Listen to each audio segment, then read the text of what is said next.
गुरुकुल के आचार्य सम्माननीय डॉक्टर धनंजय जी आचार्य, श्रद्धेय आचार्य यज्ञवीर जी एवं अन्य शिक्षक महानुभावों, गुरुकुल के पवित्र ब्रह्मचारियों, उपनिषदों पर मैं क्रमशः निवेदन कर रहा हूँ। पिछली बार 33 उपनिषद के ऊपर कुछ मैंने निवेदन किया था। 33 के पश्चात छांदोग्य उपनिषद आता है। छांदोग्य उपनिषद का संबंध सामवेद से है और सामवेद का जो ब्राह्मण है वो छांदोग्य मंत्र ब्राह्मण कहलाता है। उस छांदोग्य मंत्र ब्राह्मण के शुरू के 2 अध्याय छोड़कर शेष सारा का सारा जो प्रकरण है वो छांदोग्य उपनिषद के नाम से जाना जाता है। इस उपनिषद के अंदर 8 प्रपाठक हैं और 154 खंड है। बहुत बड़ा उपनिषद है अन्य उपनिषदों की अपेक्षा। तो इस उपनिषद का नाम छांदोग्य उपनिषद, जो छांदोग्य मंत्र ब्राह्मण के 2 अध्याय को छोड़कर शेष सारा का सारा उपनिषद के नाम से जाना जाता है। इस उपनिषद की शुरुआत होती है उद्गीत को लेकर के। ओम को उद्गीत कहा गया और उद्गीत इसलिए कहा गया है कि इसका गान जो है उच्च स्वर से किया जाता है। इसलिए वहाँ कहता है कि ओम इति एतद अक्षरम, ओम जो ये अक्षर है इसी को कहता है कि उद्गीत, और उच्च ही उद्गायति मने उच्च स्वर से इसका गान होता है, इसलिए इसको क्या कहते हैं, उद्गीत कहते हैं। तो कहता है कि उपव्याख्यानम, यह सारा का सारा संसार उसी का एक प्रकार से व्याख्यान है। और वो समझाता है क्या, जिस प्रकार से पृथ्वी जो है भूतों का, पंचभूतों का सार जो है, रस जो है पृथ्वी है, पृथ्वी का रस जो है पानी है, पानी का औषधि है, औषधि का अन्न है, अन्न का जो है फिर जो उसका रस बन करके मनुष्य जो खाता उससे शुक्र बनता, उससे पुरुष की जो उत्पत्ति होती है, पुरुष का जो सार है वो वाणी है, वाणी का सार ऋग्वेद है।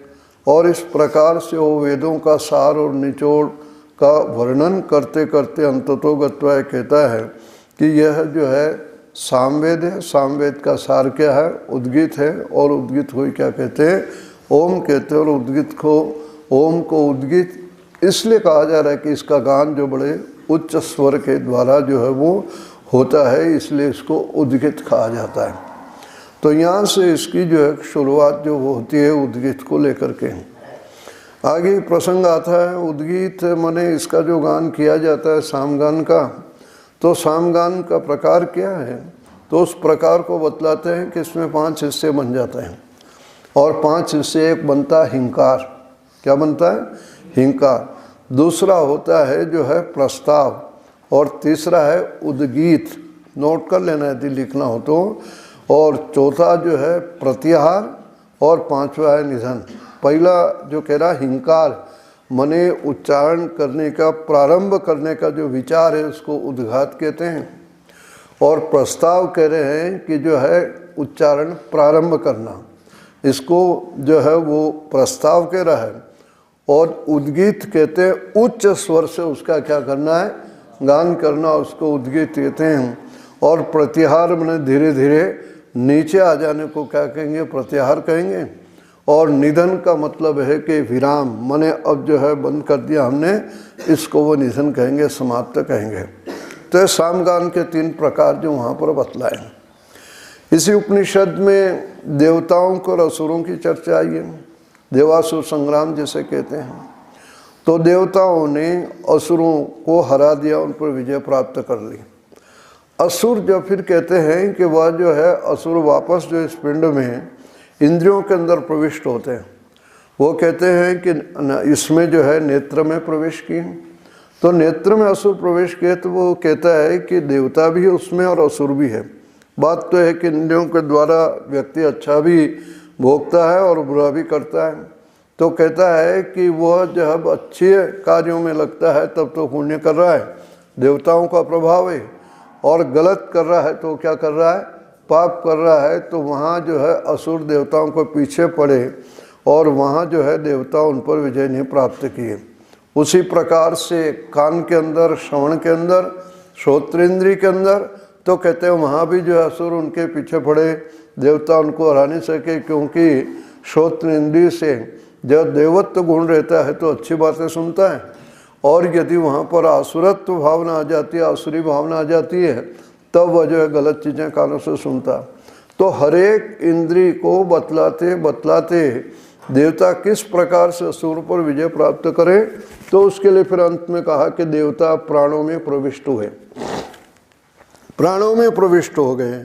और प्राण ऐसा है कि अबाध गति से चल रहा है, प्राणों का अपना कोई स्वार्थ जो वो नहीं है, वह इस जीवन को यानी आत्मा के लिए दिन रात जो है अनिष्ट लगे हुए हैं, और वहाँ शुभ और अशुभ की कोई स्थिति नहीं है। तो देवताओं ने प्राणों में अपना आवास किया एक प्रकार से, और वहाँ असुर जो है प्रवेश नहीं कर सके। तो इस प्रकार से देवताओं ने प्राणों पर विजय प्राप्त की। वो उदाहरण क्या देता है कि जिस प्रकार से पत्थर का टुकड़ा, एक पत्थर फेंको मिट्टी के ढेले पर, तो मिट्टी का ढेला चकनाचूर हो जाता, उसी प्रकार से असुर क्या हो गए, वो जो है पराजित हो गए, हार गए, और देवताओं की जो विजय हुई।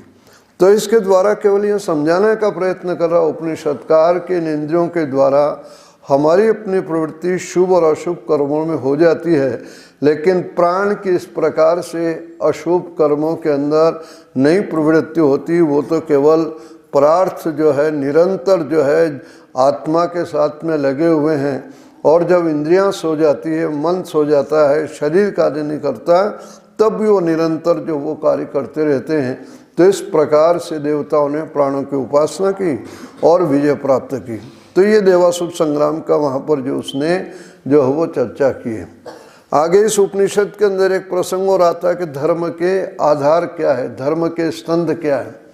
तो इसी में आता है त्रयो धर्म स्कंधा, धर्म के 3 आधार हैं। कौन कौन सा है धर्म के 3 आधार? तो वहाँ ऋषि कहता है कि यज्ञो अध्ययनम दानम च, ये 3 धर्म के आधार है। माने इन 3 के द्वारा जो है धर्म हमारा जो है पूर्ण होता है, या धर्म के कार्यों को हम ठीक प्रकार से संपन्न कर पाते हैं। यज्ञ जिस प्रकार से दूसरों के उपकार में, दूसरों के हित में, दूसरों के कल्याण में जो हम यज्ञ जो वो करते हैं, यज्ञ के अंदर जो डाली जाने वाली हवि है, वो हवि जिस प्रकार से उसका लाभ यजमान को होता है, यज्ञ करने वाले को होता है, हमारे मित्रों को होता है, पारिवारिक जनों को होता है, उतना ही लाभ यदि हमारा कोई शत्रु है उसको भी उतना ही प्राप्त होता है। मित्र और शत्रु की सारी सीमाएं समाप्त हो जाती है। इसलिए कहता है कि धर्म वही है जिसके के द्वारा सबका कल्याण हो, दूसरे का हित हो। तो धर्म का एक आधार स्तंभ जो है वो क्या है? यज्ञ है। यज्ञ हम कर रहे हैं लेकिन लाभ सबको प्राप्त हो रहा है, इसलिए धर्म के आधार को बतलाई। यज्ञ की महिमा यहाँ विस्तार से जो इस चीज़ को लेकर के जो बतलाई। उसके अलावा क्योंकि यज्ञ करता है यजमान, उसके लिए बैठता है तब भी करता है, और जो है वो प्रयत्न भी करता है, और वो प्रयत्न जहाँ अपने लिए वहाँ दूसरों के हित और कल्याण के लिए भी कर रहा है। साथ साथ में कहा है कि धर्म का आधार अध्ययन भी है। जब तक वो स्वाध्याय नहीं करेगा, वेद आदि शास्त्रों का अध्ययन नहीं करेगा, तब तक शुभ और अशुभ का उसको ज्ञान नहीं होगा। और अध्ययन करने के लिए भी गुरु की सेवा में रहना पड़ेगा, उसके अनुशासन में रहना पड़ेगा। वो तपस्वी जीवन उसका अपना रहेगा, तो एक प्रकार से वो अध्ययन कर रहा है और वेद आदि शास्त्रों की वो जानकारी प्राप्त कर रहा है। तो वेद आदि शास्त्रों की जानकारी को प्राप्त करके अपने जो ज्ञान के द्वारा, अध्ययन के द्वारा वह दूसरों का हित करने में सफल हो सकेगा, समर्थ हो सकेगा। तो वह भी जो एक प्रकार से लोक कल्याण के कार्य की तैयारी कर रहा है, वो तप कर रहा है। तो उसको भी उन्होंने धर्म का जो स्थान आधार जो बतला दिया है। मैंने कल भी आपको बतलाया था कि धर्म कोई मानने की वस्तु नहीं है। धर्म जो क्या है वो आचरण की वस्तु है, और धर्म का कोई बाह्य चिन्ह भी नहीं होता। न लिंगम धर्म कारणम। कोई व्यक्ति कहने लगे कि धोती जो पहनता है वो धर्मात्मा, और जो धोती नहीं पहनता वो धर्मात्मा नहीं है, ये चिन्ह नहीं कर सकते आप। कोई कह दे कि ऐसे तिलक लगाना वो जो है धर्मात्मा, और जो नहीं लगा रहा वो अधार्मिक है, ये भी नहीं हो सकता है। तो इस प्रकार से बाहर के जो चिन्ह हैं वो धर्म के कोई जो है चिन्ह नहीं है। इसलिए जो है धर्म जो है वो आचरण की जो वस्तु है, जिसके के द्वारा हमारा अपना जीवन सुरक्षित रहता है और दूसरे का भी जीवन जो है क्या रहता है, सुरक्षित रहता है। इसीलिए दर्शन में कहा यह तो अभ्युदय निश्चय सिद्धि सधर्म, लोक भी जिससे बनता हो और परलोक भी बनता हो, तो परलोक भी सुखदायक तब होगा जीवन के अंदर वो सत्कर्म करेगा। तो इस चीज़ को जो कह रहा है कि अध्ययन, वेद आदि शास्त्रों का अध्ययन जिसके के द्वारा धर्म के स्वरूप को समझेगा और धर्म का वो आचरण ठीक प्रकार से कर सकेगा। इसलिए जो है धर्म का आधार जो है वो अध्ययन है। और तीसरा जो स्कंद बतलाया, आधार जो बतलाया इसने, वो क्या बोला, दान बोला है। तो दान को इस दृष्टि से बोला है कि व्यक्ति प्रयत्न करता है, परिश्रम करता है, धन को प्राप्त करता है और धन को प्राप्त करके उस धन का उपयोग अपने ऊपर करता है और अपने उपयोग करने के बाद जो बचा हुआ है वो दूसरों के हित और कल्याण के लिए लगाता है। तो वो भी तो अपने भोग के हिस्से में से दूसरों के लिए लगा रहा है, दूसरों का वो कल्याण कर रहा है।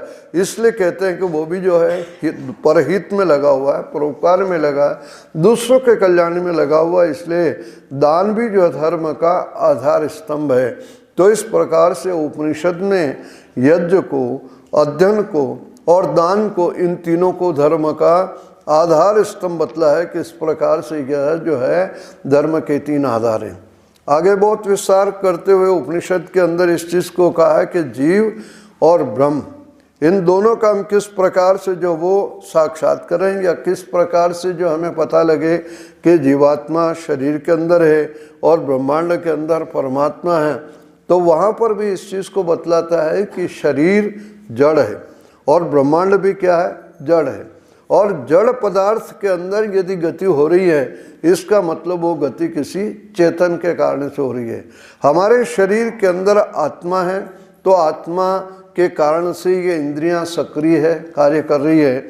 यानी आँख देख रही है, कान सुन रहे हैं, नाक सूंघ रहा है, रसना जो है वो स्वाद ले रही है, त्वचा स्पर्श की जानकारी कर रही है। तो ये इंद्रियां जो है जिस इंद्र के लिए, जिस आत्मा के लिए सक्रिय है, क्रियाशील है और उसके जीवन में वो सहयोग कर रही है, इससे पता लगता है कि शरीर के अंदर आत्मा है।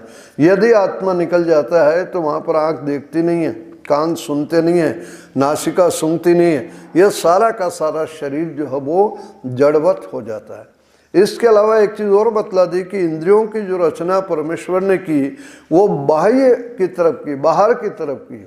आप इस चीज़ को देखो कि जहाँ शरीर के लिए जो कहा गया ना कि अष्टचक्रा नवद द्वारा, उसमें 9 दरवाजे हैं, तो ये 2 आँखें हैं, कान है, मुख है, नासिका है, ये जो बतलाया गया और मलमूत्र के त्यागने के स्थान के 9 हैं, उनके अंदर इस बात को ये बतला रहे हैं कि दरवाजा जो होता है, मनुष्य जो दरवाजा बनाता है, उस दरवाजे के माध्यम से अंदर बैठा हुआ व्यक्ति घर के अंदर बैठा है तो बाहर वाले को देख लेता है, और बाहर दरवाजे के सामने कोई खड़ा है व्यक्ति तो दरवाजे के माध्यम से घर के अंदर दरवाजे के सामने बैठा हो सीध में बीच में तो पता लग जाता। तो बाहर वाला अंदर वाले को देख लेता है, अंदर वाला बाहर वाले को देख लेता है। ये तो मनुष्य जो दरवाजा बनाता है उसकी अपनी विशेषता है। लेकिन परमात्मा ने जो इंद्रियों के द्वार बनाए, इन आँखों के द्वारा हम बाहर की चीज़ों को देखते हैं, अंदर की चीज़ों को नहीं देख पाते हैं। परमात्मा ने ये बड़ी अद्भुत रचना की है। यदि इन आँखों के द्वारा हम बाहर के जो पदार्थों को देख रहे हैं और यदि अंदर का दिखने लगे तो बताओ हालत कैसी हमारी हो जाए। व्यक्ति कोई आँख बंद करेगा ही नहीं।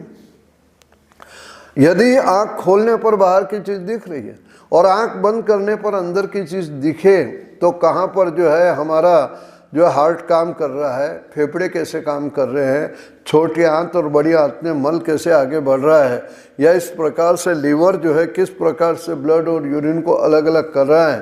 तो ये सारी के सारी चीज़ें जो है यदि उसको दिखने लग जाए तो वो घबरा जाएगा, कहाँ रस है, कहाँ रक्त है, कहाँ मांस है और कहाँ पर मलमूत्र सारा शरीर के अंदर भरा हुआ है। तो ये तो गंदगी का एक पिटारा है। इसीलिए इस चीज़ को कहा जाता है कि यह जो अपवित्र है, इसको जो लोग पवित्र मान करके पागल होते हैं वो अविद्या के अंदर क्या है, ग्रसित है। तो इंद्रियों की गति परमेश्वर ने बाह्य जगत के साथ संपर्क में बनाई और बाहर की चीज़ों को देख करके वो मन को पहुंचा देती है और मन फिर जो है बुद्धि और बुद्धि आत्मा तक ये उसका क्रम बना हुआ है। तो ये इस चीज़ को कह रहा है कि ये इंद्रियां परमेश्वर ने इस प्रकार से बाहर के लिए बनाई। और ब्रह्मांड के अंदर ब्रह्म कैसे कि ब्रह्मांड में भी सारे तो हमें ग्रह उपग्रह गतिशील दिखलाई दे रहे हैं, यानी स्पष्ट है कि गति बिना चेतन के नहीं होती। और यदि जड़ जगत के अंदर गति हो रही है, चाहे वो सूर्य हो, पृथ्वी हो, मंगल हो, बुध हो, चंद्रमा हो, शुक्र हो, शनि हो, ये सारे के सारे यदि घूम रहे हैं और गतिशील है, और सूर्य चंद्र में जो प्रकाश हमें दिखलाई दे रहा है, यही इस बात को बता रहा है, स्पष्ट करता है कि इसके अंदर कोई चेतन सत्ता है जिसे हम ब्रह्म के नाम से जानते हैं। तो गति को लेकर के शरीर में गति है, उस गति को लेकर के आत्मा का, जीवात्मा का हम अनुमान करते हैं। और ब्रह्मांड में गति हो रही तो वहाँ पर किसका अनुमान करते हैं? ब्रह्म का अनुमान करते हैं, क्योंकि जड़ में जो है गति अपने आप आती नहीं है। पंखे को आप चला लो तो यदि कहोगे ये तो अपने आप घूम रहा है तो गति हमने दी, लेकिन वो घूमते घूमते उल्टा नहीं घूमता कभी, क्या कभी ऐसे घूमने लगे और कभी ऐसे घूमने लगे। बच्चा जो है वो यूं भी जाता है और पीछे भी आ सकता है, मनुष्य जो है आगे भी बढ़ेगा पीछे भी आ जाएगा, पशुओं की भी स्थिति चेतन है। लेकिन जड़ पदार्थ में यदि गति दे दी है, वो भी किसी ने बटन ऑन किया तब गति हो रही है। बटन ऑन नहीं करोगे बिजली का तो पंखा नहीं चलेगा, और जब तक उसको जो ऑफ नहीं करोगे तब तक रुकेगा नहीं। तो जड़ में कभी कोई कहने लगे पंखा भी तो चल रहा है, तो पंखा को भी चलाने वाला कोई न कोई है, बिना चलाने वाले के पंखा अपने आप नहीं चलता है। और जड़ में यदि गति हो रही है तो वो गति जो है वो एक ही तरफ चलेगी, विपरीत नहीं चलती। लेकिन चेतन जहाँ पर होता है वहाँ पर विपरीत गति भी क्या है वो हो जाती है। तो इस प्रकार से जो गति को लेकर के वो इस चीज़ को दिया है। तो सूर्य और चंद्र आदि के अंदर जो हम ब्रह्म के दर्शन कर सकते हैं, उसकी सत्ता का अनुभव कर सकते हैं कि ब्रह्मांड में जो है वो ब्रह्म विद्यमान है। ब्रह्म के लिए यहाँ पर एक शब्द और दे दिया उसने, जलान। ब्रह्म क्या है? जलान। नोट करना एक जो शब्द है जलान। और जलान के अंदर वो क्या कह रहा है कि इसमें 3 अक्षर है, ज, ल और अन। तो ज, ल और अन ब्रह्म को जो जलान कहा गया कि भैया आपने इसको जलान क्यों कहा? तो कहता है कि जलान इसलिए कहा कि ज माने वो सृष्टि की उत्पत्ति करता है, और ल इसलिए कह रहे हैं वो कि वह प्रलय करता है, यानी सृष्टि को बनाता भी है, और शास्त्रार्थ में ल माने वो प्रलय भी करता है। और प्रलय करने के साथ साथ जो इस चीज़ को कहा जा रहा है कि अन्न माने वो जो है पालन पोषण भी, अन्न प्राण वो पालन पोषण भी क्या कर रहा है? वह करता है। इसलिए ब्रह्म को क्या कहा गया? जलान कहा गया। माने सृष्टि की उत्पत्ति करना, सृष्टि का प्रलय करना, और सृष्टि जब रहती तो प्राणियों का भरण पोषण और पालन करना। इसलिए ब्रह्म को जलान कह करके वहाँ जो है वो संबोधित किया गया है। तो इस प्रकार से इस उपनिषद में ब्रह्म को लेकर के जो चर्चा आई है। और आगे एक रेक्व मुनि की प्रतिष्ठा, माने उसकी प्रसिद्धि बहुत अधिक थी, और उससे जो है वो क्योंकि तपस्वी था, मुनि था, रेक्व मुनि, उसकी प्रतिष्ठा बहुत ज़्यादा चर्चित थी। तो जालश्रुति नामक राजा उसके पास आया और वो उपदेश के लिए बोलने लगा कि मुझे जो है आप वो कुछ उपदेश दीजिए। तो इस चीज़ को जब वो उपदेश दिया तो कहा उपदेश दोगे तो मैं अपनी कन्या का विवाह आपके साथ कर लूँगा। राजा ने यह भी लालच दिया। तो उसको बड़ा बुरा लगा कि बड़ा मूर्ख है। तो राजा को उसने क्या कहा? तो शूद्र है। क्या कहा उसने? कि तो शूद्र है, थोड़ी जानकारी के लिए अपनी लड़की तक को देने को तैयार है, तेरे से बड़ा मूर्ख और क्या होगा। वो तो मुनि था। आज का कोई व्यक्ति होता तो उसको धन्यवाद दे देता है कि चलो अच्छा जो है तुमने प्रस्ताव रखा है। तो रेक्व मुनि ने उसको शूद्र कह करके संबोधित कहा। और फिर इस चीज़ को कहा कि देखो सूर्य उदय होता है और अस्त होता है तो वो नष्ट नहीं होता है। उदय और अस्त होने में माने सूर्य निकल रहा है और अस्त हो रहा है, तो अस्त होने का मतलब सूर्य नष्ट नहीं हो रहा, वापस क्या हो जाता, वो जो है प्रातःकाल उदय जो वो हो जाता है। तो जितने भी पदार्थ आपको दिखलाई देते हैं वो अग्नि जो है एक प्रकार से वायु में विलीन हो जाती है, और जो है इसी प्रकार से जितने भी सूर्य है या अन्य जितने भी भौतिक पदार्थ हैं वो सब अपने अपने उन स्थूल चीज़ों के अंदर लय होते हैं।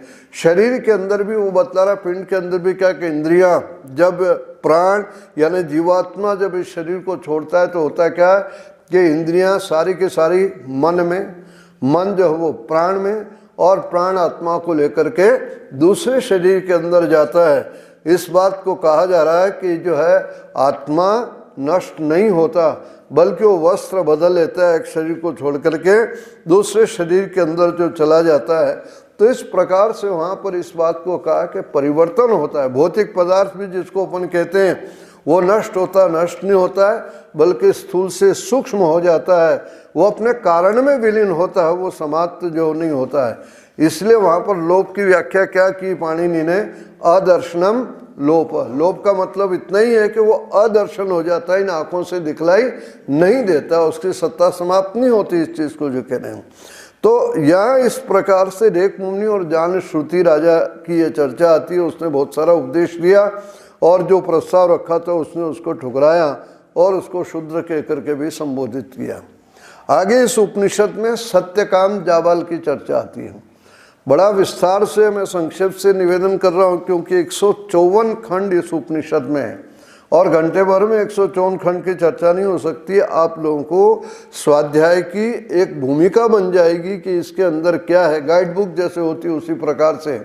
तो सत्यकाम जाबाल जो है उस समय गुरु के पास गया, ऋषि के पास गया कि हरिद्र मुत मुनि के पास गया और उसने कहा मुझे आप उपदेश दीजिए। तो जब सत्यकाम उसके पास गया उसने कहा कि भाई तुम्हारा गोत्र बतलाओ, तुम्हारे पिता का नाम बतलाओ, तुम क्या हो। वो अपनी माँ के पास में गया, जबाला उसकी माँ का नाम था। जब जबाला से उसने पूछा कि मेरा पिता क्या है, मेरा गोत्र क्या है, तो उसने इस बात को कह दिया कि भाई मैं तो जो है कई जगह काम करती थी यौवन काल के अंदर और कहाँ पर जो है तुम मेरे शरीर में आए हो, मैंने किसने मेरे साथ संपर्क किया ये मुझे कुछ पता नहीं। तो जबाला ने अपने बेटे को इस बात को बतलाया। जब वो इस बात को बतला है तो वो वैसा का वैसा आकर के उसने गुरु को, उस मुनि को, हरिद्र मुनि को इस बात को बतला दिया। तो मुनि ने वहाँ पर इस बात को कहा है कि जैसा तेरी माँ ने कहा है वैसा तुमने बता दिया, इससे पता लगता है कि तुम सत्य बोले हो और सत्य बोलना गुण जो है वो ब्राह्मण का है। तो उसने कहा कि तुम ब्राह्मण के पुत्र हो और इस प्रकार से उसका नाम सत्यकाम रख लिया और कहा कि पिता का नाम नहीं पता है तो जबाला के संतान हो तुम तो किस नाम से जाने जाओगे, जाबाल के नाम से जो जाओगे। तो इस प्रकार से सत्यकाम जाबाल की कथा वहाँ पर आती है। वो गौवें दे देता है और कहा कि इनकी सेवा करो, उसके बाद जो उपदेश देंगे। तो प्राचीन काल के अंदर शिष्य जब भी कोई ज्ञान प्राप्त करने के लिए जाता था तो गुरु उससे सेवा लेते थे और सेवा में भी गौ सेवा का ज़्यादा जो महत्व था। आजकल आपको ये सौभाग्य मिला हुआ है गौ सेवा का, तो उससे घबराया मत करो इस चीज़ को। और आपके आचार्य भी तो लगे रहते हैं गौ सेवा के अंदर। तो गौ सेवा वो करता है, गायों को चरा रहा है, गायों को चराते हुए सूर्य को देख रहा है, वायु को देख रहा है, उन सारी चीज़ों को जब देख रहा है तो कहता है कि इनसे वो ज्ञान प्राप्त कर रहा है और इस चीज़ को ले रहा है कि जिस प्रकार से जो है सूर्य अंधेरे को दूर करता है, हमें भी जीवन के अंदर लोगों के अंधविश्वास को, अविद्या को, अंधकार को दूर करने का यत्न करना चाहिए। वायु से भी शिक्षा ले रहा है कि वायु हमेशा गतिशील रहता है, चल रहा है, तो व्यक्ति को जीवन में हमेशा गतिशील मने परिश्रम करना चाहिए, आलसी और निकम्मा नहीं रहना चाहिए। इस प्रकार से अनेक जो भौतिक वो जो उनको दिखलाई दिए पदार्थ दिए उनसे एक एक को लेकर वो शिक्षा लेता है और उसके बाद सत्यकाम जाबाल स्वयं जो वो आचार्य बन जाता है और आचार्य बन के वो शिक्षा देने लगता है। शिक्षा देने के लिए वहाँ पर जो उपकौशल एक शिष्य आता है उसके पास, वो सत्यकाम जाबाल उपकौशल को पढ़ाता है, उपकौशल को शिक्षा देता है। और शिक्षा किसकी देता है? वो आत्मज्ञान के बारे में वो पूछता है, आत्मज्ञान के बारे में जो आप बतलाइए, तो वो आत्मज्ञान की चर्चा वहाँ पर वो करता है। और आत्मज्ञान माने आत्मा का बोध किस प्रकार से हो, तो वहाँ पर गुरु के पास जिस समय शिष्य जाता है तो वो समित पानी होकर के जाता है। समित पानी माने समिधा लेकर जाता है। उस समिधा का संकेत वहाँ पर दे रहा है कि समिधा के अंदर अग्नि विद्यमान है और वहाँ पर उस अग्नि को जिस प्रकार से समिधा की अग्नि को अरणि मंथन करके जो प्रकट किया जाता है, जैसे अपन आग जलाते हैं, माचिस से दिया सलाइस जलाते हैं, पहले अग्नि को अरणि मंथन से वो प्रकट करते थे। तो जैसे अरणि मंथन से अग्नि को प्रकट किया जाता है जो अग्नि समिधा के अंदर विद्यमान है, ठीक इसी प्रकार से गुरु भी क्या करता है कि शिष्य के अंदर जो है वो ज्ञान को प्रकट करता है और इस चीज़ को है कि बहुत सारी बातें उसको जो वो बतलाने का यत्न करता है, जिससे कि शिष्य की जो है श्रद्धा जितनी होगी वो उसको आत्मज्ञान की अग्नि उसमें ज़्यादा से ज़्यादा प्रकट हो सकेगी। यह सारा का सारा जो कौशल को सत्यकाम जो वो उपदेश दे रहा है इस चीज़ को। तो इस प्रकार से वहाँ अरणि मंथन से जैसे अग्नि प्रकट होती है, तो शिष्य के अंदर यदि भावनाएं ठीक बनी हुई है तो गुरु उसको प्रकट करने का, आत्मज्ञान जो है उसको देने का वो यत्न करेगा। जितनी उससे श्रद्धा होगी, लगन होगी, विश्वास होगा, वो उतना उस बारे में ठीक प्रकार से जानकारी प्राप्त कर सकेगा। तो ये प्रसंग आया। इसके बाद एक प्रसंग आता है इंद्रियां और जो है प्राण का। इनमें विवाद हो गया और विवाद इस बात को हुआ कि प्राण कहते हैं कि मैं बड़ा हूँ और इंद्रियां कहती कि मैं बड़ी हूँ। इन दोनों में जब विवाद हुआ तो ये हुआ कि अच्छा भाई तुम अपना बड़प्पन दिखलाओ कि हम दोनों में से कौन बड़े हैं। तो वहाँ उपनिषद का ऋषि कहता है कि जब नेत्र इंद्री कह रही थी कि मैं बड़ी हूँ तो वहाँ प्रजापति ने कहा कि अच्छा तू निकल जा। तो नेत्र इंद्रियां आँख से निकल गई, लेकिन व्यक्ति अंधा तो हो गया, लेकिन वो जिंदा रहा, मरा तो नहीं। इसी प्रकार से हर एक इंद्री के लिए कहता है कि एक इंद्री निकलती गई, लेकिन व्यक्ति तो जिंदा रहा है, उसका कुछ भी नहीं बिगड़ा है। कान निकल गए, व्यक्ति जो है श्रवण इंद्री निकल गई, जो है व्यक्ति जिंदा रहा, बेरा बना, बस इतना ही हो सकता है। गंध उसकी चली गई, लेकिन वह जो है जिंदा तो रहा है। इसी प्रकार से पांचों ज्ञानेंद्रियां जब एक एक करके निकल गई और व्यक्ति जब सुरक्षित रहा, अंत में वो कहता है कि जब प्राण निकलने लगे तो सारी इंद्रियां उसके पीछे पीछे भागने लगी, निकलने लगी। जिस प्रकार से मधुमक्खियों में एक जो मुख्य मक्खी होती है जिसको रानी मक्खी कहते हैं, वो निकलती है तो पिछले सारी मक्खियां उसके साथ निकल जाती हैं। तो प्राण जिस समय निकलने लगे उसके पीछे पीछे सारी इंद्रियां निकलने लगी। तो वहाँ ऋषि ने इस बात को समझाने का प्रयत्न किया है कि इंद्रियां मुख्य नहीं है, जो है मुख्य कौन है, प्राण है। प्राण के कारण से इंद्रियां जो है इस शरीर के अंदर जो टिकी हुई है वो जो है बिना प्राण के वो रह नहीं सकती। तो इस प्रकार से प्राणों की महिमा यहाँ पर जो है इसमें जो इस चीज़ को बतलाया और उसी को लेकर के आगे जो है चल कर के इस चीज़ को कहा कि जब प्राण निकलते हैं तो प्राण आत्मा को लेकर के जाता है। इसलिए एक वाक्य प्रचलित अपने यहाँ पर कि वे इसके प्राण निकल के कहा जाता है, ये नहीं कहा जाता कि आत्मा निकल गया है। तो प्राण जिस समय निकलता है तो प्राण आत्मा को लेकर के जाता और आत्मा को लेकर के जाता अगले शरीर के अंदर जब वो जाता है तो ये इस चीज़ को है कि सूक्ष्म शरीर उसके साथ वो जाता है। यानी इंद्रियां और मन इनकी जो शक्ति उसके साथ में रहती है। ये स्थूल शरीर हमारा यह तो पंचभूतों में विलीन कर देते हैं, लेकिन जो अगले जन्म में जो है वापस जीवात्मा के साथ में प्राण और जो सूक्ष्म शरीर जाता है वो अगले जन्म का कारण बनता है। तो इस प्रकार से शरीर जो है, स्थूल शरीर तो बनते और बिगड़ते रहते हैं। सूक्ष्म शरीर सृष्टि के प्रारंभ में जो बना है, जब तक प्रलय अवस्था में आती तब तक जीवात्मा के साथ में रहता है और जन्म और मरण के क्रम में वो निरंतर आगे चलता जाता है। तो इस प्रकार से यह पुनर्जन्म की स्थिति होती है। पुनर्जन्म कौन प्राप्त करता, बार बार जन्म और मरण में कौन आता है? तो वहाँ ऋषि कहते हैं दो प्रकार के मार्ग हैं, एक पितृयान है और दूसरा कौन सा है, देवयान। दो प्रकार के व्यक्ति कर्म करता है। जिन कर्मों को करने में उसकी कामना जुड़ी हुई है, उस कामना के कारण से उस कर्म को हम क्या कहते हैं, सकाम कर्म कहते हैं। सकाम कर्म जिस समय व्यक्ति करता है तो उस सकाम कर्म का मतलब उसको फल प्राप्त होना चाहिए। तो फल को प्राप्त करने के अंदर जो उस फलों को भोगने के लिए उसको अगला शरीर जो लेना पड़ता है।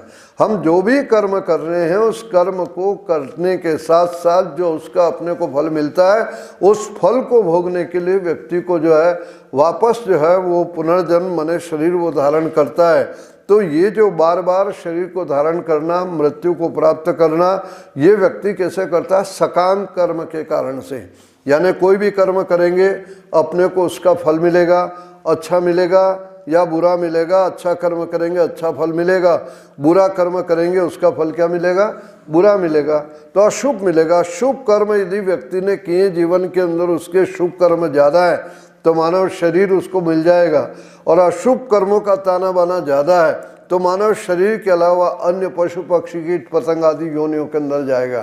तो जिन कर्मों में फल की भावना से अपन कोई कर्म करते हैं, वो कर्म जो है हमें जो है फल के दिलाने के लिए अगले शरीर को प्राप्त करते हैं।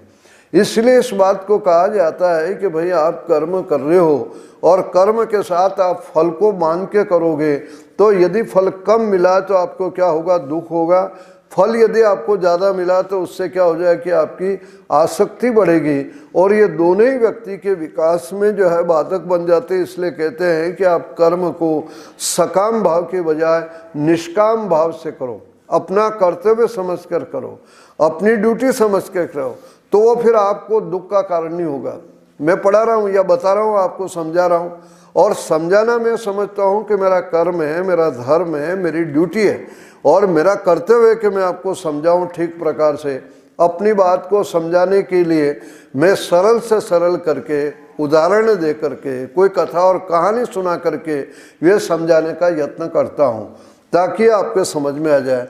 तो ये सब तो करना मेरे वश के अंदर है, लेकिन आप सबके पूरा का पूरा समझ में आ जाए ये मेरे वश में नहीं है, मेरे वश में नहीं है। कारण यह है कि आप यहाँ बैठे हो, कोई जो है झपकी ले रहा हो, कोई लुढ़क रहा हो, या किसी का जो है भोजन की तरफ, नाश्ता की तरफ ध्यान जा रहा हो, तो वह ध्यान यदि उधर जा रहा है तो मैं तो सोचूंगा कि भी सब सुन रहे हो, लेकिन ऋषि इस बात को कहता है कि बस सुनता हो भी क्या कर रहा है? नहीं सुन रहा है। तो तुम इस बात को बांध के चलो कि जो तुम सुना रहे हो वो सारा का सारा और सबके समझ में आ जाए पूरा का पूरा, ये तुम्हारे वश में नहीं है। इसलिए व्यास कहता है माँ फलेषु कदाचन। ये जो बात कही वहाँ पर इसी दृष्टि से कहीं, और मान लो इस चीज़ को आप अपने हाथ में रखोगे तो वहाँ इस चीज़ को होगा कि भाई यदि सारा के सारा समझ में आ गया तो मैं सोचूंगा इस गुरुकुल के ब्रह्मचारी बहुत अच्छे हैं, तो आपके प्रति एक आसक्ति हो जाएगी कि जहाँ कहीं दूसरे के जाऊंगा याद इसी गुरुकुल की आती रहेगी, बच्चों की आएगी। और यदि समझ नहीं रहे हो और ध्यान से सुनते हो भी नहीं सुन रहे हो, तब भी आएगा अरे बेकार समय खराब किया यहाँ पर, ये तो कोई सुनते नहीं समझते नहीं, तो दोनों ही रास्ते बेकार है। इस चीज़ को ध्यान देना। पहले से व्यक्ति जो है वो आसक्ति हो जाएगी, और दूसरा जो कारण है समझ में नहीं आ रहा तो उसको क्या आ जाएगा? क्रोध आ जाएगा। तो ये जो स्थिति बनी हुई, इसके लिए कहा है कि आप अपने कर्म को, अपने काम को सकाम मत रखो, बल्कि क्या कर लो? उसको निष्काम कर लो। निष्काम माने आप दूसरों से अपेक्षा मत रखो। आप ये सोचो कि हमारा तुम्हारा अपना जो काम है वो कर्म करने का है। तुमने तो प्रयत्न किया समझाने का, अच्छे से अच्छे समझाया, उदाहरण देकर समझाया, कहानी कह करके समझाया और सरल कर दिया विषयों को, तो यहाँ तक था। तुम्हारी अपनी ड्यूटी पूरी हुई। अब आधों के समझ में आया, आधों के नहीं आया, वो उनके ऊपर छोड़ो, फिर व्यक्ति उसके बंधन में नहीं आता है। जैसे यहाँ से जाने के बाद यदि भावनाओं को, फल को लेकर के, सकाम को लेकर करूँगा तो इसके साथ में बंधा हुआ रहूँगा, और फल को लेकर के नहीं, अपनी ड्यूटी, अपना धर्म समझ के करूँगा तो सब कुछ छोड़ करके मैं आगे जो है गति कर जाऊँगा। वही स्थिति निष्काम कर्म की बतलाई जा रही है कि निष्काम कर्म करने वाला देवयान का पथिक बनता है, वो बंधनों से मुक्त हो जाता है। वो बंधन उसको जो अनुकूल और प्रतिकूल उसको प्रभावित नहीं करते हैं। सकाम कर्म करने वाला उससे प्रभावित होता है। और देवयान का मतलब निष्काम कर्म करने वाला बंधनों से मुक्त हो जाता है। सकाम कर्म करने वाला बार बार जन्म और मरण के बंधन में वो निरंतर आता रहता है। तो इस प्रकार से देवयान और पितृयान की यहाँ पर जो है चर्चा इस उपनिषद में कही है। आगे एक और प्रसंग आता है। यहाँ पर महाराजा अश्वपति यज्ञ कर रहे हैं, और इस यज्ञ के अंदर अनेक ऋत्विक, ऋषि, मुनि, संत और महात्मा आए हुए हैं। उस यज्ञ के अंदर आए 6 ब्रह्म जिज्ञासु थे, ब्रह्म की खोज में निकले हुए थे। उनको पता लगा कि भाई वहाँ पर अश्वपति के वहाँ पर यज्ञ हो रहा है, उस यज्ञ के अंदर अनेक संत महात्मा विद्वान ऋषि मुनि ब्रह्मज्ञानी आए हुए हैं, तो वहाँ चलते हैं और वहाँ जो कुछ ब्रह्म की जानकारी प्राप्त करेंगे वो भी उस यज्ञ के अंदर आ गए। जब यज्ञ के अंदर आ गए तो यज्ञ के अंदर जब आने पर जो है वहाँ पर जो है यज्ञ संपन्न हो गया। संपन्न होने के बाद सबको विदाई दी जा रही है, दान दक्षिणा दी जा रही है। तो जब राजा उन सबको दक्षिणा दे रहा था और वो ब्रह्म जिज्ञासु 6 जो आए, वो जब दक्षिणा लेने के लिए, दक्षिणा का उनको देने के लिए जब राजा आया, उन्होंने दक्षिणा लेने से मना कर दिया। और मना कर दिया इस चीज़ को लेकर हम दक्षिणा लेंगे, क्यों नहीं लोगे? कि भाई तुम राजा हो, राजा के राजकोष के अंदर जो है वो सब प्रकार के लोगों का जो है कर के रूप में धन आता है। कोई चोर भी होंगे आपके राज्य में, कोई शराबी भी होंगे, कोई दुराचारी भी होंगे, और उनके पास पैसा होगा टैक्स के रूप में यहाँ देते होंगे, और वो धन हम ले लेंगे तो निश्चित रूप से दक्षिणा के रूप में आप हमें दोगे, तो कहीं हमारी मति भ्रष्ट न हो जाए। हम चले थे ब्रह्म की खोज के अंदर और हमारे विचारों में परिवर्तन आ जाएगा, ऐसा जो हम लेंगे तो कहीं ऐसा न हो कि वापस हम वहाँ पर चले जाएं। तो अर्थ शुचिता का यहाँ वो जोर देते हुए कह रहे कि हम ऐसा पैसा लेना नहीं चाहते हैं। तब वहाँ पर जो इस उपनिषद के प्रसंग में महाराजा अश्वपति ने घोषणा की, जो बड़ी जो है ऐतिहासिक घोषणा, एक प्रकार से बड़ी आदर्श है, जिसको प्राय विद्वान सुनाया करते हैं। महाराजा अश्वपति कहते हैं कि मेरे देश के अंदर, मेरे राज्य के अंदर कोई चोर नहीं है। आप इस चीज़ को देखो, मेरे राज्य के अंदर कोई चोर नहीं है, कोई शराबी नहीं है, कोई दुराचारी नहीं है, कोई ऐसा व्यक्ति नहीं है कि जो संध्या और अग्निहोत्र न करता हो। और अंत में कहता है कि जब पुरुष जो है बिगड़ा हुआ नहीं तो स्त्री के तो होने का, बिगड़े हुए होने का कोई सवाल ही नहीं होता है। वह जो बोला जाता है श्लोक इसी उपनिषद का है, नमस्तेनो जनपदे न कदर्यो न मद्यप नाना हिताग्नि ना विद्वान न स्वेरी स्वेरिणी कुतः। वो कदर्म न कृपण भी नहीं, यहाँ पर कोई कंजूस भी नहीं है, और कहकर ना विद्वान मूर्ख भी मेरे राज्य के अंदर नहीं है। नाना हिताग्नि, बिना हवन के कोई व्यक्ति रहता नहीं है। आप देख लो, जिस समय इस श्लोक की रचना हुई उस समय इस प्रकार का वातावरण रहा होगा कि इस देश के अंदर चोर नहीं थे। यहाँ पर जो है भारतीय परंपराओं के अंदर, क्योंकि धर्म जब तक हमारे आचरण के साथ जुड़ा रहा, हमारा जीवन ठीक प्रकार से बना हुआ रहा है। ईश्वर की उपासना आचरण के साथ में जुड़ी हुई रही। लोग इस चीज को कहते रहे कि यदि आपको ईश्वर को प्राप्त करना है तो आपके व्यवहार में अस्तेय होना आवश्यक है। जो व्यक्ति चोरी करता है और कहता है कि भगवान का भजन कर रहा हूँ, मुझे भगवान के दर्शन हो गए, तो चोर को भगवान के दर्शन होते नहीं है, और भगवान का साक्षात्कार जिसको होता है वो चोर नहीं है। आप देखिए, इसी प्रकार से अहिंसा का, इसी प्रकार से सत्य की चर्चा महर्षि पतंजलि ने जो कही है, बल्कि योग साधना में नहीं, ऋषि दयानंद ने तो पठन पाठन का जहाँ क्रम लिखा वहाँ पर भी यम नियमों की चर्चा कर दी। आप सत्य का आचरण करते और कराते हुए जो है पढ़ाने का यत्न करो, यानी बच्चों को सत्य के आचरण की, अहिंसा के आचरण की, चोरी न करने की आदत बाल्यकाल से डालना चाहिए। और ये संस्कार डाले जाते थे कि जो भगवान की भक्ति करना चाहता है वो उसके जीवन में अहिंसा होनी चाहिए, सत्य होना चाहिए, ब्रह्मचर्य होना चाहिए, और साथ में अस्तेय मन चोरी न करने की भावना हो। तभी तो इस देश का ये स्तर था कि यहाँ पर चोरियाँ नहीं होती थी। यहाँ जो है पुराने जो ग्रंथ है उसमें ताले के लिए संस्कृत में शब्द नहीं, आज की संस्कृत में बना दिया है। ताले नहीं लगते थे यहाँ पर। कालिदास ने काव्य लिखा है मेघदूत, उस मेघदूत के अंदर जो है अलकापुरी का वर्णन करता है, और वर्णन करता हुआ क्या लिखता है, इस बात को है कि उस नगर के अंदर रात को सोते समय घर के दरवाजे और खिड़कियां खुले रहते हैं। उन दरवाजे और खिड़कियों के माध्यम से कौन व्यक्ति प्रवेश करता? मनुष्य नहीं, चोर नहीं। वो क्या लिखता है कि चंद्रमा की शीतल शीतल किरणें दरवाजे और खिड़कियों के माध्यम से प्रवेश करती हैं।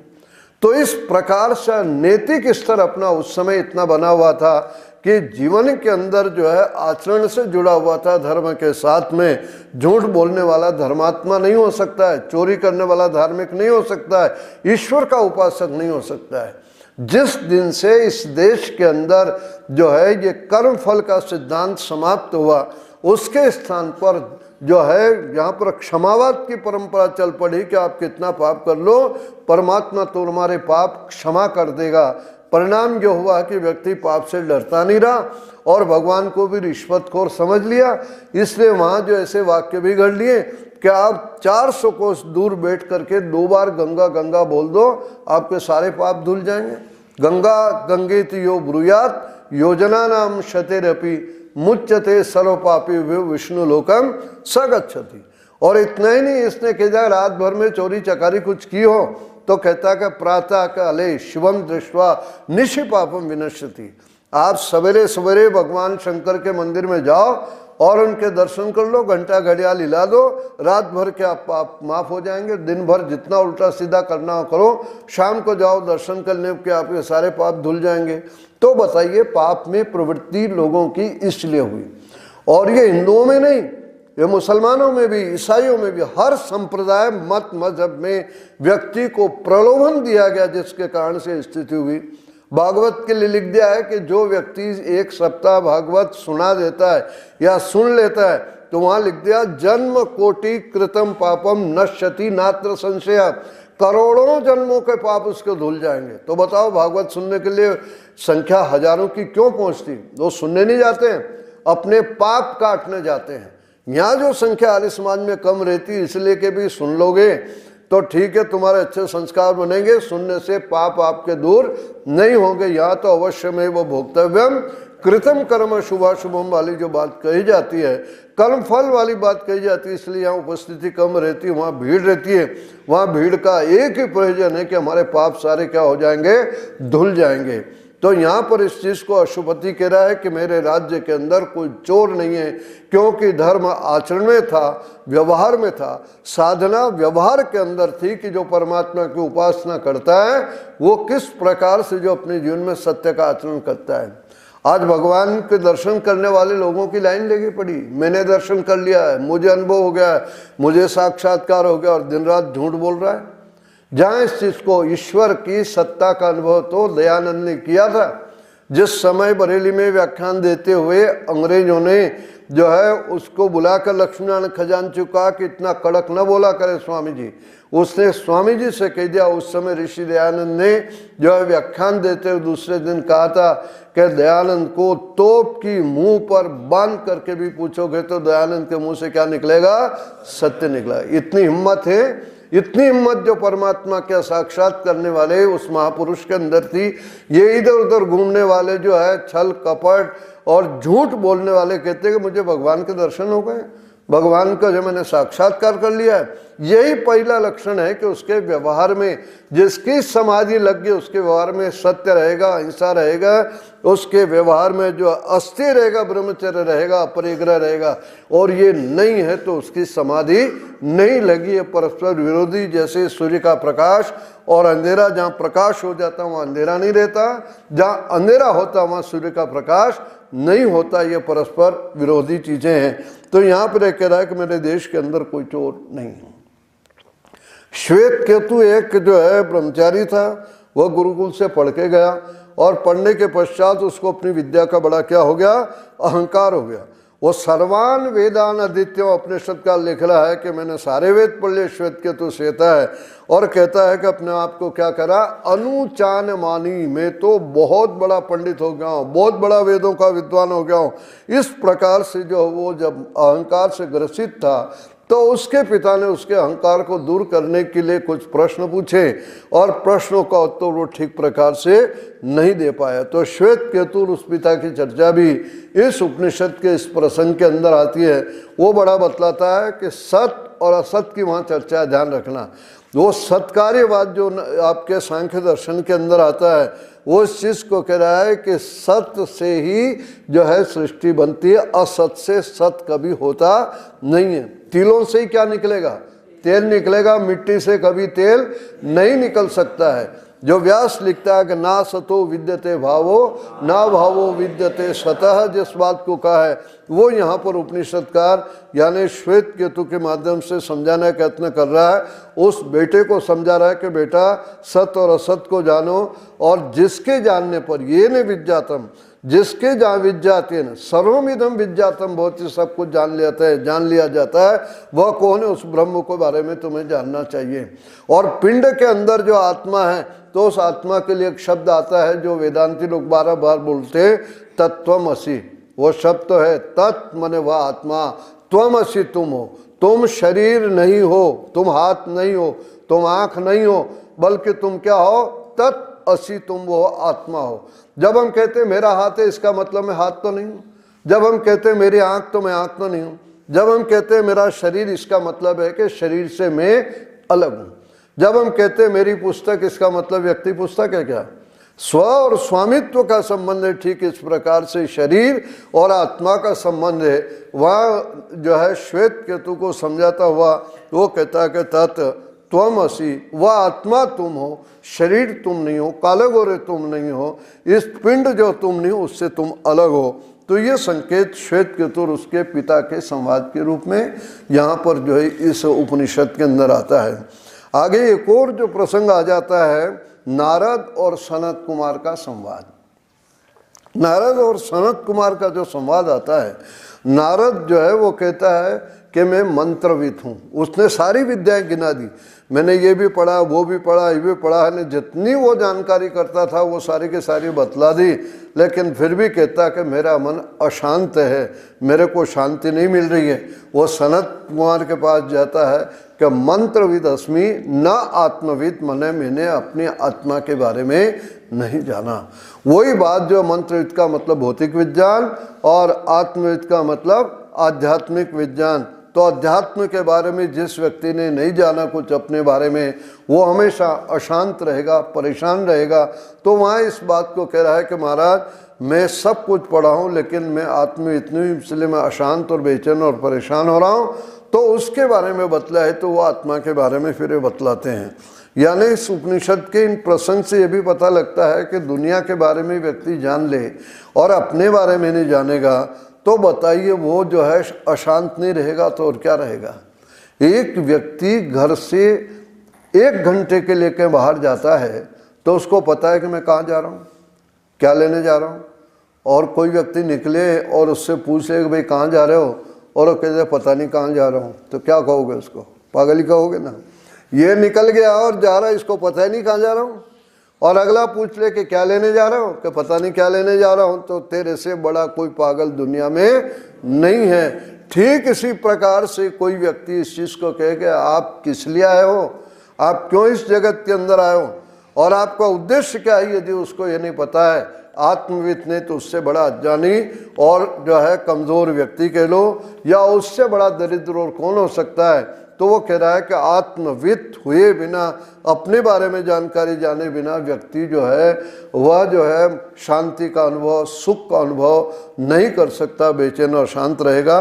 ये नारद और सनत कुमार के संवाद के अंदर आता है। आगे ब्रह्म के बारे में फिर उपनिषदकार वो लिखता है कि ब्रह्म क्या है, तो ये वही भूमा, ब्रह्म जो है अनंत है। भूमा माने बहुत अनंत है, और जहाँ भूमा है वहीं पर व्यक्ति को क्या है, सुख है। यानी उस परमात्मा के अनंत स्वरूप को जो व्यक्ति अनुभव कर लेगा वह सुख की अनुभूति करेगा। और ना अल्पे सुखम अस्ति, अल्प में यानी जीवात्मा में सुख नहीं है। जो चीज़ थोड़ी है वहाँ पर सुख की प्राप्ति नहीं होगी। जो ब्रह्म अनंत है, सर्वत्र है, सर्वव्यापक है, सर्वांतर्यामी है, वही आनंद का भंडार है, वही हमें सुख प्राप्त हो सकता। और वो कैसे प्राप्त होगा, कहाँ पर है, तो उसके लिए शब्द दे दिया हृदय अयम। वह ब्रह्म कहाँ है, हृदय माने हृदय के अंदर है, इसलिए हृदय हमको लेकर क्या बनाया इसने, हृदयम। उस परमात्मा की सत्ता का अनुभव करना है और उस सुख का लाभ लेना है, तो कहाँ पर लोगे आप, हृदय के अंदर लोगे। इसलिए कह दिया हृदयम, वह हृदय के अंदर विद्यमान है और वहीं उसकी सत्ता का अनुभव होता है। इसलिए जो गीता में आता है, व्यास ने जो महाभारत में लिखा, ईश्वरः सर्वभूतानां हृदयेषु अर्जुन तिष्ठति, वह परमात्मा सब प्राणियों के हृदय में रहता है। भाई रहता तो वो सब जगह, लेकिन हृदय का क्यों प्रयोग उसने किया है कि हृदय में जीवात्मा भी है और वहाँ परमात्मा भी है। तो मिलन कहाँ पर होगा, जहाँ दोनों हो।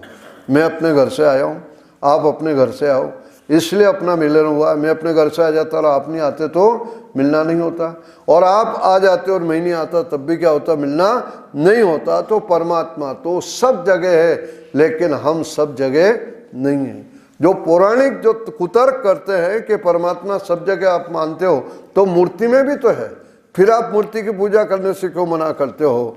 तो वहाँ पर जो है वैदिक मान्यता इसी बात को याद दिलाती कि मूर्ति में परमात्मा तो है, लेकिन मूर्ति में हम घुस नहीं सकते, मूर्ति के अंदर हम नहीं घुस सकते हैं। यानी मिलना वही होगा जहाँ परमात्मा भी हो और जहाँ आत्मा भी हो। तो हृदय में वो परमात्मा है, वहीं उसकी जो है सत्ता का अनुभव हम कर सकते हैं। उपनिषद के अंत में एक इंद्र और विरोचन की कथा दी है। कथा बड़ी रोचक है, समय तो पर्याप्त हो रहा है लेकिन आप सुन लो। वहाँ पर जो है प्रजापति ने घोषणा की इस बात को लेकर के कि मैंने आत्मा को खोज लिया है। मैंने किसको खोज लिया? आत्मा को खोज लिया। कैसी हो? विजगत्सः, उसको भूख नहीं लगती, उसको प्यास नहीं लगती, वो मरता नहीं है। इस प्रकार की आत्मा है जिसको जानना हो मेरे पास आ जाओ, मैंने आत्मा को ढूंढ लिया। जब ये घोषणा हुई, हलचल मच गई, तो सोचा कि सब जाएंगे, भीड़ भड़का रहेंगे।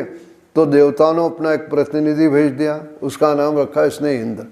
और असुरों ने भी अपना प्रतिनिधि भेज दिया, उन्होंने भेज दिया विरोचन को। यही इंद्र और विरोचन की कथा जो इस उपनिषद के अंत में आ रही है। और इसके अंदर ये कहा है कि जो दोनों आ गए, प्रजापति से कहा कि बताइए आत्मा आपने खोज ली तो आत्मा बताओ, वो आत्मा कैसा है? तो उन्होंने कहा कि पानी का बर्तन लाओ, या मोटी भाषा में तो शीशा लाओ। पानी का बर्तन मंगवाया, पानी भरा हुआ, कहा कि इसमें देखो। तो उसमें क्या दिखलाई दी दोनों को? अपनी अपनी शक्ल दिखलाई दी, अपना अपना चेहरा दिखलाई दिया कि कुछ दिख रहा है, कहाँ दिखलाई दे रहा है कि जो दिखलाई दे रहा है वही आत्मा है। आप समझ गए? जो दिखलाई दे रहा है वही क्या है? आत्मा है। तो विरोचन तो बड़ा खुश हुआ है कि तो हमारे ही रिश्तेदार निकला है। हम भी तो यही कहते हैं कि जो कुछ है बस यही है। तो बड़ा खुशी खुशी वो चला गया। वो खुशी खुशी चला गया। असुर से कहा भाई वो तो अपनी बात करा, इसलिए खाओ पियो मौज उड़ाओ, यही आत्मा है। पर जब इंद्र थोड़ा चला, उसने कहा कि भाई इसने तो कहा था कि आत्मा ऐसा है जिसको भूख नहीं लगती, प्यास नहीं लगती, मरता नहीं है, पर ये इसको तो भूख लगती है, इसको भूख लगती है। जब ये बात वापस आ गया, पहले उन दोनों को 32 साल कहा कि तपस्या करो, ब्रह्मचर्य का पालन करो। फिर जब इंद्र वापस आ गया तो वापस आने से कहा कि मेरे को तो शंका है। तो कहा कि तू 32 साल और तप कर। कितने साल? 32 साल। यहाँ तो घंटे 2 घंटे तप होता होगा या काम होता होगा, ध्यान देना। 32 साल रगड़ाई हुई इसके इंद्र की। और 32 साल उसने तप किया। उसके बाद का महाराज अब बताओ, तब बताओ। उसने कहा कि रात को सपना देखते हो? तो कहाँ सपना देखता हूँ। तो सपने में जो है तुम्हें कुछ दिखलाई देता है? तो कि नहीं दिखलाई नहीं देता। तो जो सपने में जो है शरीर तो यहाँ पड़ा रहता है, लेकिन सपने में आप कभी खाते हो, सपने में घूमते हो, सपने में जो स्वाद लेते हो, बस वही है आत्मा, इसके अलावा नहीं है। यानी वो स्थूल शरीर से कहाँ पर ले आया? सूक्ष्म शरीर तक लाया। इंद्र ने सुना हो सकता है आत्मा हो। वो थोड़ा और आगे जाता है और फिर वापस आ जाता है। वो कहता है कि सपने में सुख का अनुभव करता हूँ, सपने में खाता हूँ, लेकिन सपने में भी तो भूख लगती है तभी तो खाता हूँ। सपने में व्यक्ति सुखी होता है, हंसता हूँ, लेकिन रोता भी तो हूँ। ये भी तो चीज़ सपने के अंदर जो वो आती है। तो वो वापस आ गया, अपनी शंका प्रजापति के पास रखी। फिर उसने कहा कि 25 साल तक और तुम तपस्या करो। कितने साल? 25 नहीं 32 साल और। 32 पहले किए, 32 से 64 हो गए, 32 साल और करो। चलो भाई पता तो कर ले, अब ठीक है 32 साल और तपस्या करेंगे। जब 32 साल और तपस्या उसने की, तब फिर कहा कि महाराज अब बता दो। तब फिर उसने बताया कि तुम सुषुप्ति अवस्था में जाते हो, गाढ़ निद्रा में। कि हाँ गाढ़ निद्रा में जाते हैं। उस समय भूख प्यास लगती, कहाँ कुछ भी नहीं लगती। उस समय सुख का अनुभव करते हैं, कहाँ करते हो। सोने के बाद क्या बोलते हो कि भाई आज नींद बड़ी अच्छी आई, नींद का बड़ा स्वाद है। 4 बजे घंटी लगती, कैसा लगता आप लोगों को? आप लोगों को बड़ा आराम। मैं जज्जर के बताओ, एक बार लड़के ने घंटी छिपा दी थी जिसकी घंटी के पर्याय थी, और उस समय घंटी नहीं लगी, सब लोग बड़ा आनंद लेते कि आज बड़ा मजा हो गया। तो जब उसका नंबर आया, उसकी पिटाई विटाई हुई, तब उसको ढूंढना निकाला गया, सारी बात हुई। तो नींद का जो स्वाद है, आज तो लोग नींद के लिए तरसते हैं। इस चीज को ध्यान दो, आप लोग भाग्यशाली हो, नींद आती। महानगरों में चले जाओ, लोग गोली खा करके सोते हैं, समझ रहे हो, नींद के लिए दवाई लेते हैं। भाग्यशाली हैं कि बिस्तर पर पड़ते तुम्हें पता ही नहीं रहता है कि तुम कहाँ पर पड़े हो। और 4 बजे जब घंटी लगती तो ऐसा लगता है कि हम तो अभी सोए अभी उठें। तो जब वो बात इंद्र से कही प्रजापति ने, तब जो उसने बात तो ठीक है, लेकिन वो चला और चल के वापस आ गया। क्या हुआ कि महाराज नींद तो आई है, सुख भी अनुभव हुआ, लेकिन वो आँख खुलने के बाद अनुभव होता है, वो उस समय तो अनुभव नहीं होता है, फिर आत्मा कैसे वो। तब वहाँ पर इंद्र ने कहा तुम 5 साल और तप करो। अब जो है कितने साल पर आ गया, 32 से 5 साल आ गया। और फिर कहते हैं कि आत्मा इन शरीरों से, आत्मा इन अवस्थाओं से वो बिल्कुल अलग है, और ये जागृत, स्वप्न और सुषुप्ति जिसको कहा जाता है उससे अलग है। और वही अवस्था कौन सी कहलाती है, तुरिया अवस्था कहलाती है। आत्मा इन सब से पृथक है। तो इस प्रकार से अलंकारिक रूप से जो उसने आत्मा के स्वरूप को बतलाने का प्रयत्न किया। तो इस प्रकार से छांदोग्य उपनिषद में अनेक कथाएं, अनेक चर्चाएं, अनेक विषय हैं। थोड़े से समय में जितना समेट सकता था मैंने समेटने का प्रयत्न किया, आपको समझाने का यत्न किया। इस उपनिषद का स्वाध्याय करके जो अपने को अधिक से अधिक जानकारी करनी चाहिए। आप सबको बहुत बहुत धन्यवाद।